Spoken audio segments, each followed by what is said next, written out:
Hello, and welcome. Welcome to the Win Women Network. And of course, welcome to Choose Happiness, Choose You, because that's what we're talking about.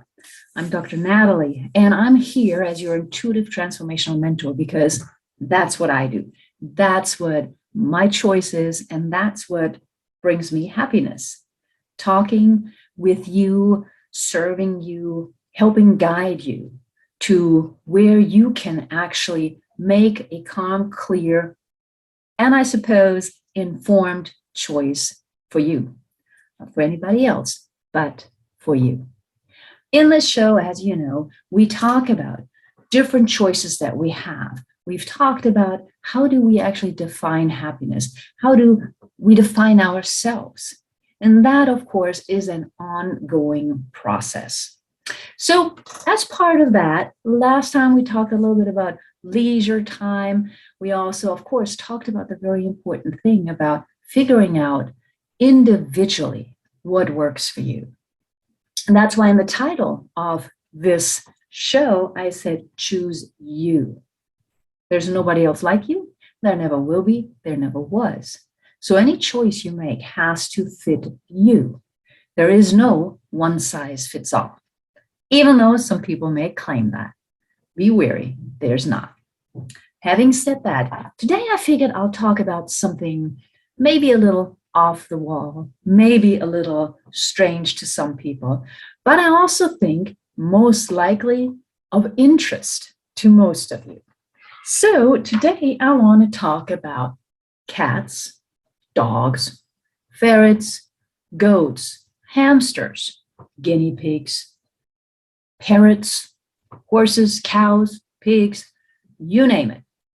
I'm not referring, of course, to the animal world per se. I'm referring to pets. You know, hopefully, that there are a lot of opinions out there about pets. One thing that most scientists and medical staff, psychologists, and individuals like me agree on is that pets, having a pet in your house, can actually help you find, reconnect, and be with yourself, as well as have loyalty, love, and yes, happiness in your life. So then, of course, the question is, which type?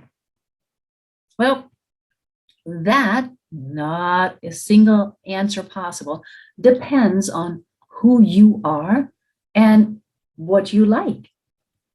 And maybe it means you have to try out different things. Pets have usually a very calming effect on us. And what is amazing about pets also is that they can sense our comfort or discomfort level. And that can be very important. The other thing that they can sense is our stress level. So if you're extremely stressed, your pet probably knows. And usually a pet knows before you do. So if you do have a pet right now, pay attention. If right now you're getting triggered to think, maybe that's a solution, dig a little deeper. Awesome. So let's talk about the pets.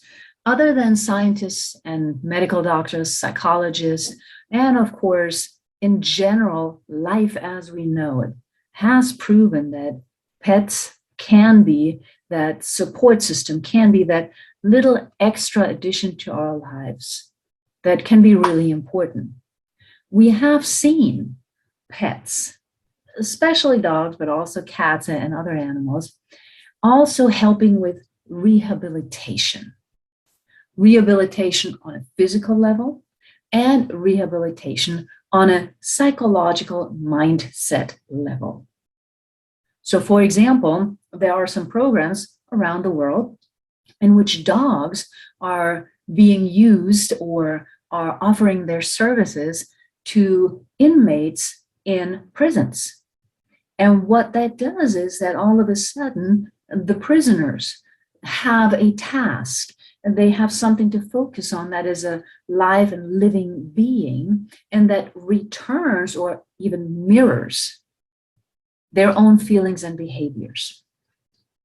You've probably also heard of visits to the hospital, and you can use a variety of animals for that. Now, a cow or a horse can be difficult, to get up the stairs, to get in the elevator, but you might be able to arrange for that. You can, for sure, bring a cat, a dog, a ferret, and any of the smaller animals.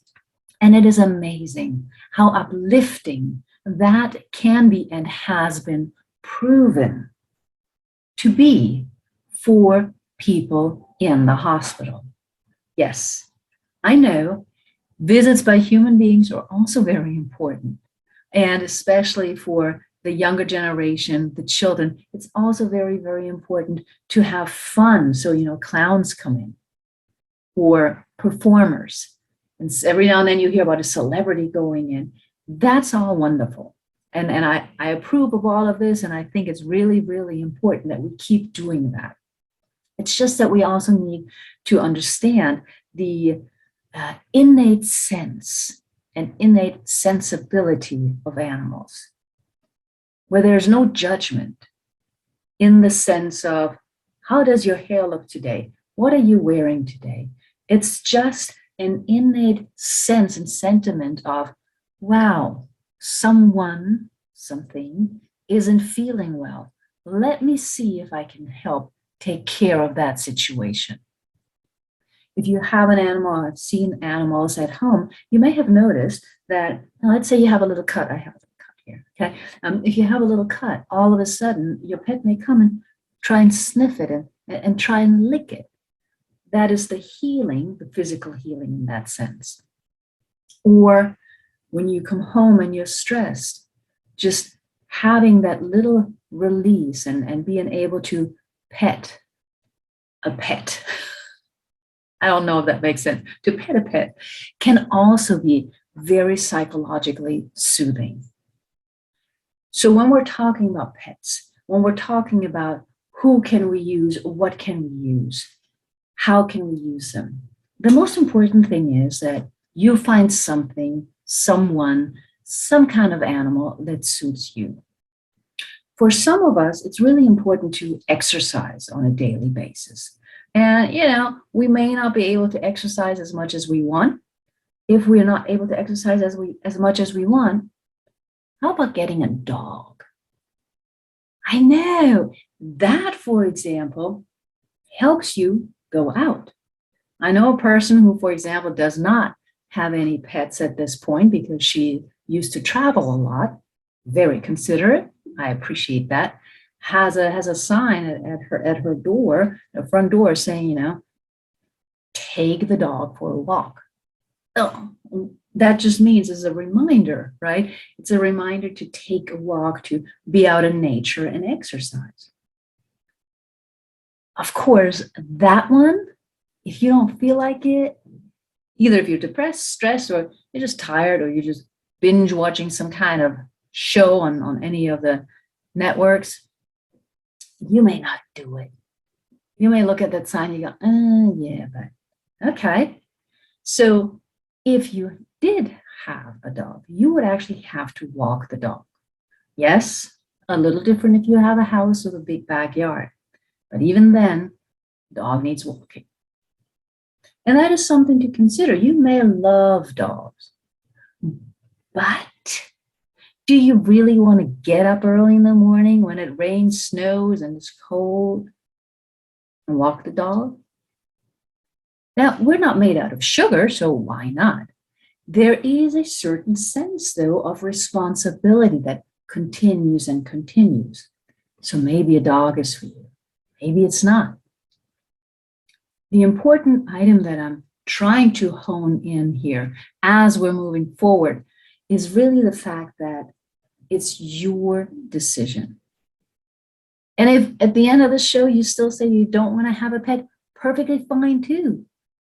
Because I just told you that if there are circumstances that don't allow it, or that wouldn't make you feel good, such as traveling a lot, then it is fantastic to actually not have an animal like that, an animal that needs a lot of care. For example, I used to have a dog when I was younger, but then I moved and I knew I was working, I was traveling. I would have felt really, really bad for the dog. So I couldn't do it. It's like, no, no, no, no. So I went back to cats. Cats are my first love anyhow. So yes, I have two cats, two black cats. And don't you be judging now. Don't you be judging now. Cats in some countries, especially black cats, actually mean success, happiness, good luck. I don't know where the other stuff comes from. So let's think about a cat. What are the benefits of having a cat? Well, you don't have to walk it. You can, though. I have a friend who actually walks her cats. Love it. And they're very well trained. She's got like a little whistle and, they come when needed. So she actually takes walks with them. That's great. But not every cat does that. A cat is much more prone to the place, even though I must admit that my cats are also very person oriented. So a cat is a very different animal. Had to throw that in. That means, yes, you have a live being in the house that can sense, can help you, that you can pet when you're stressed. And at the same time, you don't really have to get them out to take a walk. The other thing with smaller animals, such as a cat is also very independent, and that's not for everybody. So most cats don't come when you call them, right? That's not who they are. Now, if you have a little bag of treats, different story. Some cats, of course, if you have a great relationship with them, they will come. My cat comes, well, right now, she used to come to the door. Now she jumps on the table in the living room when I come in the door. So there is a ritual to it. And they will also hear you, of course, coming, for example, with the car. So when you walk in and there is an animal, even an independent one like a cat, who will not always come when you want it, and who will slap you when she's done or when he's done with petting. The thing is that they can be like your barometer, your thermometer, your measurement for how you are really feeling. Let's face it, we all like to walk around and say, oh, I'm happy. It's all good. Life is good. I have a client who actually, she does have a public persona. Let me put it that way. She has a public persona in which she's like successful, strong, great. You can see it in her videos and all of that. Well, when we talk, it's like, whew, she's filled with self-doubt. Now, I just recommended to her to go back and actually pay attention to the dog. She's got a lovely little doggie. Now, in her case, there's more to the combination of the dog and her. We can explore that in another episode sometime in the future, maybe. The thing here is, when you have a living being that is very sensitive, they will show you how you really are feeling. And sometimes we really, really need that. Think about it. How often are we really honest about what we're feeling, even with ourselves? And so it's really important then to have that sentiment, that sensitivity.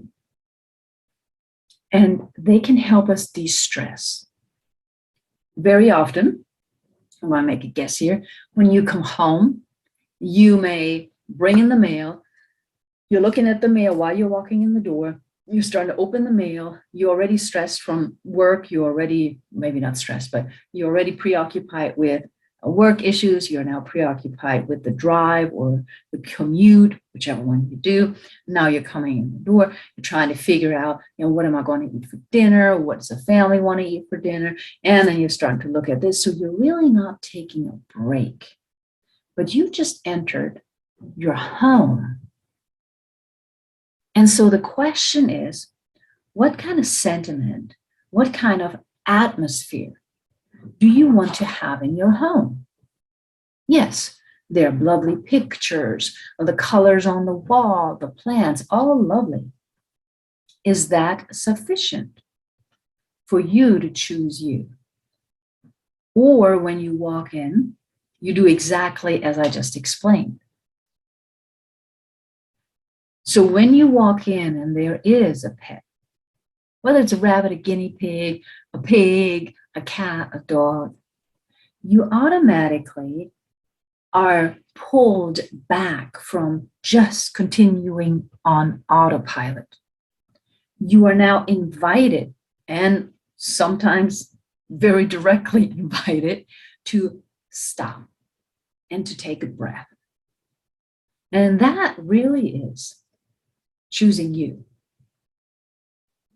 I know there's an animal involved here, and at the same time, it's choosing you, because you don't want to bring all of that stuff from the outside into your space, do you? Well, then your space is no different. It's no longer a sacred space. It's a space that is invaded by all the stuff that you can deal with, you can tolerate, and yet it's not really adding to your happiness. Yes, I know. We also bring in the good stuff, and we want that in. At the same instant, though, we don't just want to barge in with all of that. We actually also do want to take a breath and make it appropriate for our sacred space, for our home, and for us. So in that instance, I'm just suggesting that thinking about a pet, when you walk in, you can't look at all this stuff anymore. You actually have to put it aside, because the animal is going to demand your attention for a little bit, at least for a tiny bit, so you say hello. And if you don't do that, because maybe you're too busy, maybe something else is going on, understandable, your pet will let you know. The more often you do it, the more distance your pet will get. So they can help you de-stress, let go, stop and take a breath. And that means they help you choose you.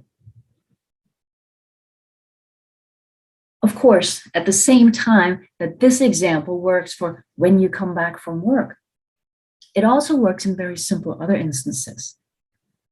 Your pets don't judge you. They don't say, that's too much makeup, that's too little makeup, why aren't you out of bed yet? They're perfectly happy if you're still in bed in the morning. They love you unconditionally. And therefore, they can help you actually love yourself unconditionally, because they see you with very different eyes. They don't see you through socially conditioned eyes of what you should or shouldn't do, what you can and cannot do. They're just like, okay, feed me, okay, pet me. They're really, really focused on the bare necessities, on the true needs in our lives, not all of the wants. They don't need a car. They don't even need a big place. They don't need fancy food. I mean, they're even happy if you give them an old paper box to play with. Then they use their imagination, their creativity. And the same goes for any other animal that you might think about as a pet. Now, granted, some might be a little harder to have in an apartment or a house. And yet, who says? The only item where I draw a line, I have to just mention that as well, is wild animals. I do not believe that wild animals should be tamed and be house pets. Even though I would feel very close to the Egyptians and they had panthers and jaguars and so forth, I don't think we can really tame or we really can understand fully the needs of a wild animal. And that's just me. So think about it. What type of animal would you like to come home to? And again, if you don't want any, perfectly fine. We'll talk about how you can bring that break and stop, release before you enter your home another time. Right now, Let's think about it. What kind of pet could do that? I mean, I'm not necessarily into having, I don't know, a fish as pets, but I know some people who love them and they know the fish and the fish know them. So that's a different kind of relationship. But what kind of pet would fit you? And here's the kicker. You may now want to go around and ask your friends and your family members, oh, what kind of animal do you think I should have? No, don't do that. Stop. Stop right there. We don't want to ask anybody else. They'll tell you what they think. They'll tell you what they feel. They will give you the best advice they have from their perspective and from their likes and dislikes. And when you hear all of those pieces of advice, are you really ready to say, no? Because we're still very often in a pattern where we think somebody else may know us better than we know ourselves. We're still sort of in a pattern, obviously, where if somebody that we love, trust, and appreciate gives us advice, we do want to listen to them. We do want to take their advice. And we feel really, really bad if we don't. So what do you think is going to happen if you ask somebody else for, hey, what kind of animal do you think I should have? Maybe they have allergies. Maybe they only like big animals. Maybe they only like reptiles. That's their like. And then, of course, there's a general socially conditioned fight. Dogs versus cats. Who is better? Which animal is better? Which animal do we have more as pets? All of that competitiveness, which really has no place if you're trying to figure out what helps you be happy and what helps you choose you, make time for you. It doesn't work if you're competitive. Now, granted, sometimes it may be a little more cumbersome to figure out who you want, what you want, because you may have never had a pet, or maybe you grew up with this type and now you're thinking about a different type. Well, adopting or having a pet means you're responsible. So returning it right away is probably not a good idea. I'm just saying, no. At the same time, you can actually sort of try out an animal by going to the shelter a number of times, by going to the person that you're going to maybe adopt or get an animal from and just try it out. Now, the other thing in that I highly recommend, other than you choosing the animal that fits you, you, of course, do have to look at your health conditions. You do have to take that into account as well. So if you are allergic to pet dander, you can't have one that has fur. Can't. If you have asthma, you also need to watch out what kind of animal you're going to have, because some animals, because of the dander, of course, create more dust than others. Now, that doesn't mean you can't have an animal. It doesn't mean you cannot have an animal with fur. It just means that maybe you have to, dust a little bit more, vacuum a little bit more. That's up to you. And if for some reason your health conditions don't allow for one type of pet, take a look at another one. When one door closes, another one opens. And if at the end you arrive at, it just doesn't work, congratulations to you, because you were open enough to try. You were open enough to check it out. And in that process of trying to figure out which pet may work for me, I bet you have just gotten to know yourself much, much better. You come away from this process, whether or not you end up getting a pet or another pet, or you just love more on your current pet, you will come away with a better understanding and appreciation of yourself, just by going through a process that at the beginning of the show may have seemed a little strange and weird to you. Why is she talking about pets? But I hope you can now see the connection, the relation.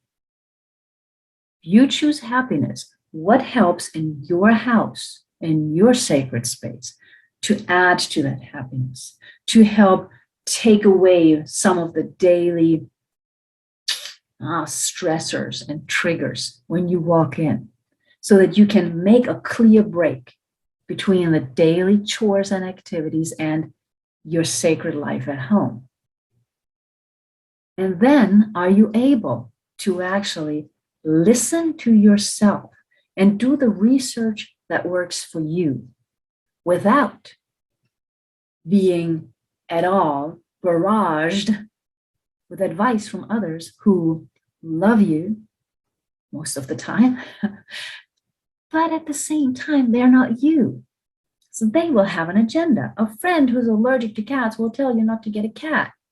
A friend who's allergic to pigs will tell you not to get a pig. There are always reasons not to. There are always excuses not to. But just by going through this process, you just explored your relationship with yourself. So try it out. Try out thinking about having a pet, or why you have a pet and why it is that type of pet. Or on the other hand, why you don't have a pet. Should you get one? Go through the process. You'll get to know yourself better with this very simple and seemingly strange exercise. And as you know, that's what I want from you, for you, from you as well, but for you. I want you to be able to always choose you, to always choose your happiness, not at the expense of anybody else. You deserve to be happy on your terms. As a transformational mentor, that's what I work on.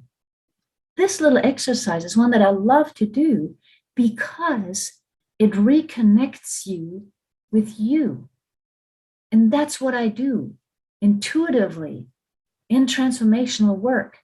I work one-on-one with people. I have my mastermind. I have my boot camps. I have offers that I invite you to take a look at so I can assist you in reconnecting and most of all, appreciating and truly trusting yourself. And the first step to that all is knowing yourself.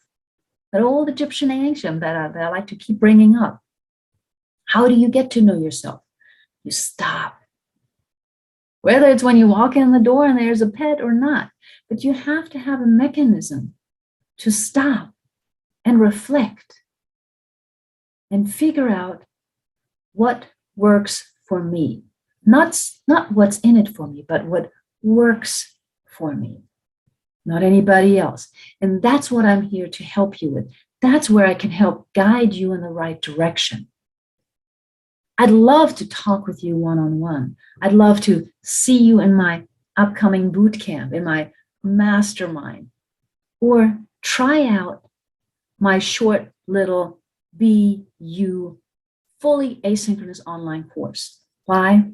Because it's all about you getting the tools to be you, to reconnect with you. And that is sure to transform your life. It is sure to open up avenues in which you can actually choose, make a choice, be you, be happy, and make that choice and live that choice without regrets, but confidently, calmly, and with clarity of mind. Isn't that what you deserve? Isn't that why life can be so fun? Because we get to explore and we get to be back with ourselves. And then we're actually never alone. And I love that. I absolutely love that. We'll talk more about all of these items. But today, I just invite you to 1, do this exercise, and to 2, go over to the Win-Win store. see what resonates so that I can help guide you.